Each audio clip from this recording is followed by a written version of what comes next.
open, welcome. Just before we go to the agenda and confirmation thereof, I'm going to suggest that we add the item that has been matters for consideration of the chair that is falling off these agendas for various reasons of the change, and seconded by Councillor Hawkins. But there's one other issue in relation to the public forum that I just want to make sure everyone is aware of. You'll recall that Rhys Owen from Warrington came to us at the last meeting to talk about Warrington and freedom camping, and subsequently also to council. He asked to come back again today. I exercised my discretion to say no thanks, but guaranteed to him that I would circulate any material that he wished to give us. We have now received 3 letters which he has passed on to us from the Runaka, from the Warrington Surf Life Saving Club and from King's High School about their concerns about freedom camping. If you don't have those, they're in your pigeonholes and they've been sent to you electronically. And I've asked staff to look at the matters raised in them, and they'll report to us in their consideration, and I suspect discussions with the parties concerned about the matters raised, so it will come back to the agenda that way. I just didn't think it was useful to continue the I'm coming to the public forum habit. So that's for your information. I'll move that the agenda be confirmed in the current form. Those in favour, please say, with the addition, those in favour, please say aye. Against, no. And I'll go back to the apologies that I omitted from Councillors Staines, Lord and Wilson. Any other apologies? Oh, yeah, I thought you'd gone away. No such luck. We'll forget Councillor Lord. Further apologies? Seconded by Councillor Hawkins. Those in favour, please say aye. Against, no. That's agreed. And that takes us to the draft submission on the national policies, proposed national policy statement on urban development capacity. Now, Dr. Johnson is unable to be with us today. Ms. Pinfold and Mr. Pickford are able to talk to the. Would you like to make some introductory comments, Nicola? Yes. So you've got in front of you a draft staff submission to the proposed NPS. In a nutshell, what it's intended to do is ensure there's adequate provision for development capacity in our plans to provide for housing and business needs. So you've got a draft submission in front of you, in attachment B. The report provides an overview of what's covered, but generally it's ensuring alignment with our current policy position as set out in our spatial plan, our 2GP, and staff have also looked at best practice elsewhere. I think the most significant thing for you to look at are the changes that are sought to the objectives and policy sections. So they're set out in G and H of the report. So it's quite a detailed submission, and we had feedback from the policy advisors within government that they were looking for that degree of detail, and we'll obviously take on board any comments that you raised today. But I think the critical things are the changes to the objectives and policy sections. So we're asking that they include an objective to ensure that development's economically, socially and environmentally sustainable. Asking them to look at the particular needs of small growth cities where long-term economic sustainability is important. So those are 2 things I wanted to highlight. Can I just start off the questions? It's fair to say, isn't it, that, is it fair to say that in large measure the issues that this proposed NPS are aimed at pass us by in terms of it being a response to the brouhaha about housing shortages in Auckland and other major growth cities in particular?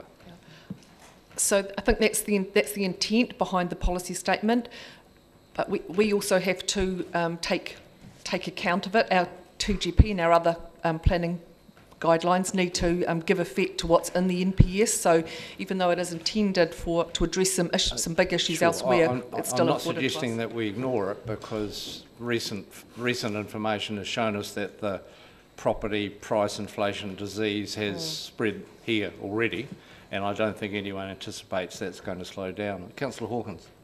Oh, I thought you had your hand up. Questions? Councillor Thompson. I'm just a little unsure as to the rash on page 17, under the heading short, medium and long term, and the suggestion that a 15 to 30 year outlook in the district plan is not appropriate, but that a similar outlook could be incorporated into, as I read it, the spatial plan. And I just kind of, I suppose my question is, if I did, page 17. Oh, well, it's got 13, page 13, so I'm sorry, page 13 of 17, my apologies. I just kind of, I'm wondering why it would be possible to have it in one, but not desirable to have it in the other. I don't really understand that. And just in terms of long-term, we do long-term asset planning over significantly longer than 15 years. I'm afraid I can't answer that. Anna and the team pulled this together, and that question I can't answer. Well, we can ask them to come back. That's right. I think it does answer itself in a more roundabout way further on in the, I'm just trying to find it. I asked the same question, but I found it answered, and I'll see if I can find it in a minute. But the basic gist of it is that the spatial plan provides the long-term planning perspective, but if there are future urban development zones for the 50-year time frame or 30-year time frame, or whatever the terminology is, included in the district plan, then there is a risk that they will be opened up for development in the 10-year planning window, which is not in the best interests of good planning outcomes. So it's the sequence which is important in terms of the district plan, which is technically revised every 10 years. But yeah, but I'll see if I can find the phrase. Thank you. On page 12 of 17, third bullet point, the last line was, activities submitted their continued operation would be threatened by reverse sensitivity effects, which resulted in a large activity leaving the city. Are you questioning what that? Which resulted in a large activity leaving the city. What was that large activity that? I'd actually crossed that out of on reading this, because I felt that was not helpful. I don't know what the large activity was, and I don't actually think it's appropriate to. I don't think that adds anything to the submission. So I would suggest that that sentence finishes after reverse sensitivity effects. Okay. Okay. Next question I've got is.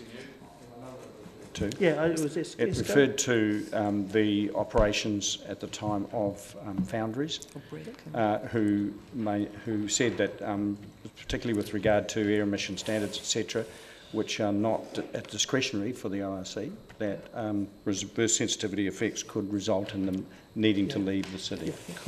Could result. Could, yeah. The reason I would delete it is it's not necessarily the only factor, and I think we're not sure that we can justify it. I'm not suggesting you're wrong on that, but I did know the explanation. Yes. That's what I was. Yep. Yes. Yeah, sorry, through the chair. The next paragraph down, the community that are most vocal and well-resourced in consultation processes. Is that sometimes two different groups? Sometimes the most vocal aren't the best resourced, and sometimes it could be the other way around. So I just... The most vocal. Yeah, I agree. They're not necessarily the same. You can have one or the other. Okay, and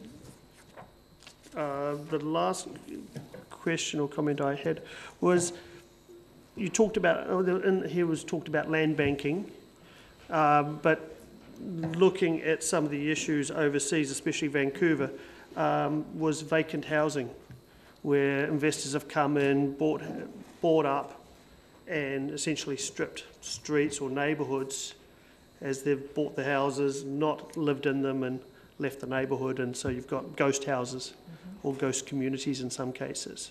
So, but we talked land banking, but wondering if there any comment on leaving houses vacant or ghost houses. Yeah. There isn't at the moment, but if that's your wish, we can include something. I'm not sure how big an issue it is here. I'm not sure it's directly related to the purpose of the MPS in that sense. It's an issue in terms of supply, and there are all sorts of things that one could add in here, about, well, what does this do about affordable housing? But the MPS doesn't address that either, so I'm not sure how broad you want to be here. I saw it as a land banking situation.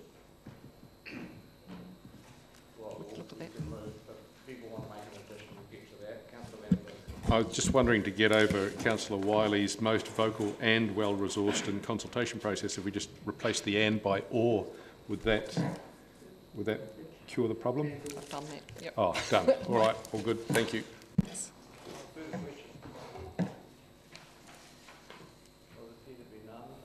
I'll move the recommendation that we submit an approved draft submission, seconded by Councillor Hawkins. Any discussion? Any amendment? Sorry, I had one question that I've forgotten about. If we look at the attachment A, where it folds out in the green and blue, page something of 17 that has been missed. It'll be page 9 of 17, I think. It says that local authorities must consult other local authorities and infrastructure providers that share jurisdiction over a medium or high growth urban area when developing plans and policy statements. Is this talking about the ORC and us? No. All the way to Middle Watch? It's not. No, there was a webinar about this draft, tellingly presented by MBIE, not the Ministry for the Environment. And this issue was canvassed in terms of areas of high growth like Tauranga, where there are 4 local authorities who are facing the same pressures. So it doesn't, and we're not in the high growth category either, but it was specifically around the Auckland, Tauranga experience, and one other I can't think of at the moment. Hamilton. Thank you.